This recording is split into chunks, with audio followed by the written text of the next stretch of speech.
अस्सलाम वालेकुम फ्रेंड, मैं हूं आप सबके साथ हसन चौहान और आप देख रहे हैं मेरे यूट्यूब चैनल सुभान तेरी कुदरत। दोस्तों, आज की इस वीडियो में मैं आपको बताऊंगा कि तीतरों के पेयर कैसे बनाए जाते हैं। जैसे दोस्तों आपको पता है, दखनी तीतर हो या ईरानी हो या सिंधी हो, तो इनके पेयर बनाना बहुत मुश्किल होता है। जब भी इनके साथ मेल के साथ फीमेल छोड़ी जाती है तो ये लड़ाई करते हैं, ये मारने लगते हैं फीमेल को, तो ये दोनों में से एक ज़ख्मी हो जाते हैं।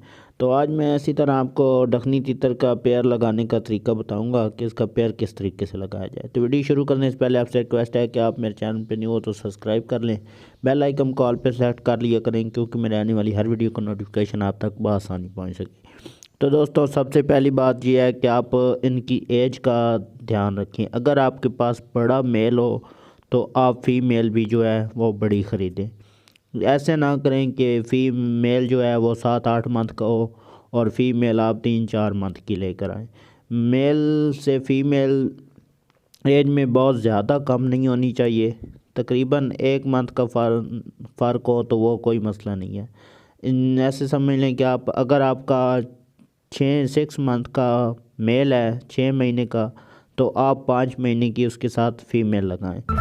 ना ज़्यादा छोटी हो दोस्तों और ना उस मेल की एज से बड़ी हो। तो अगर फीमेल बहुत ज़्यादा छोटी हो या बहुत ज़्यादा बड़ी हो तो फिर वो जो पेयर है वो बहुत मुश्किल से बनाती है। तो दूसरी बात दोस्तों, आपने ये ध्यान में रखनी है कि जब आप फीमेल लेकर आएँ, अगर आपके पास मेल है तो आप फीमेल लेकर आएँ तो अपने जो आपके पास मेल होगा उसके करीब नहीं रखनी, उसके नज़दीक रखेंगे तो इकट्ठा तो बिल्कुल नहीं रखना। अगर इकट्ठा रखेंगे तो वो फीमेल को मारना शुरू कर देगा। अगर उसके करीब रखेंगे तो फिर वो पिंजरे में इधर उधर सर मारेगा और वो अपने आप को ज़ख्मी कर लेगा। आपने करना क्या है कि जब भी आप फीमेल लेकर आएँ उससे मेल से कम अज़ कम आप 8 से 10 फीट दूर रखें। उसके सामने रखें लेकिन दूर रखें, ज़्यादा आप कम अज़ कम 10 फीट आप उससे दूर रखें। दोस्तों, आपने 3 से 4 दिन उसको ऐसे ही उससे सामने रखना है, लेकिन दूर, थोड़ा सा नज़दीक नहीं उसके लेकर आना। 3-4 दिन के बाद, मैक्सिमम 4-5 दिन के बाद आपने क्या करना है कि आपको इस तरह का एक जुट केज चाहिए होगा, जिस तरह मैं आपको वीडियो में दिखा रहा हूँ। इसको जॉइन केज भी कहते हैं, जुट केज भी कहते हैं। ये आपको मार्केट से इजीली मिल जाता है। तो ये बहुत ज़्यादा ज़रूरी है पेड़ लगाने के लिए। अगर आपके पास ये नहीं है तो आप दूसरे पिंजरों का भी इस्तेमाल कर सकते हैं, लेकिन अगर ये है तो बहुत बेस्ट है। आपने 4-5 दिन के बाद उनको इकट्ठे छोड़ना है, लेकिन जो इस जुट केज के सेंटर में दरवाज़ा बना हुआ होता है दोनों केजों को मिलाने के लिए, वो आपने लाजमी बंद कर देना है। वो आपने पक्का बंद करके आपने दोनों को इकट्ठा फेंकना है। अगर वो लड़ाई करने लग जाएं तो फिर आपने फीमेल को निकाल लेना है। अगर वो लड़ाई ना करें तो उनको रहने देना है इसी चीज़ में। लेकिन आपने ये ध्यान रखना है कि अगर वो लड़ाई करे तो फिर आपने 3-4 दिन के लिए फीमेल को उससे पिंजरे से निकाल लेना है और उससे थोड़े से फासले पे रखना है।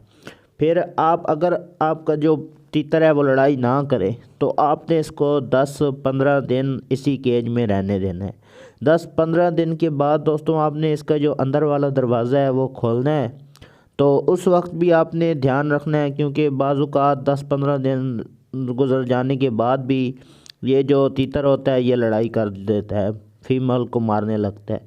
जो अगर लड़ाई करे तो फ़ौरन आपने निकाल लेना है। अगर लड़ाई ना करे तो इसको इकट्ठे रहने देना है। तो ये आहिस्ता आहिस्ता जो है वो पेयर लगाना शुरू कर देगा।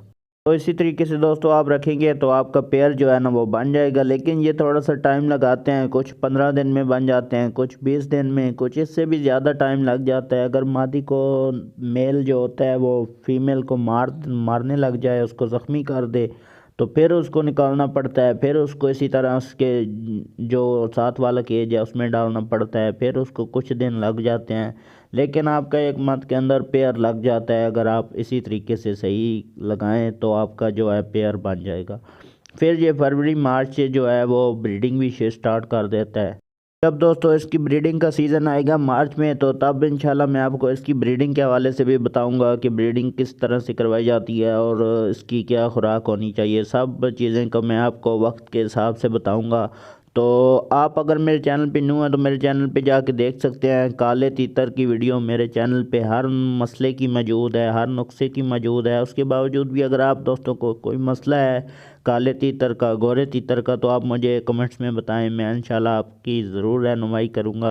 ये थी हमारी दोस्तों आज की वीडियो। उम्मीद है आपको वीडियो पसंद आई होगी। वीडियो पसंद आई है तो वीडियो को लाइक करें, चैनल को सब्सक्राइब कर लिया करें, क्योंकि मेरे आने वाली हर वीडियो का नोटिफिकेशन आप तक बआसानी पहुंच सके। तो मिलते हैं अपनी नेक्स्ट वीडियो में, तब तक के लिए अल्लाह हाफिज़।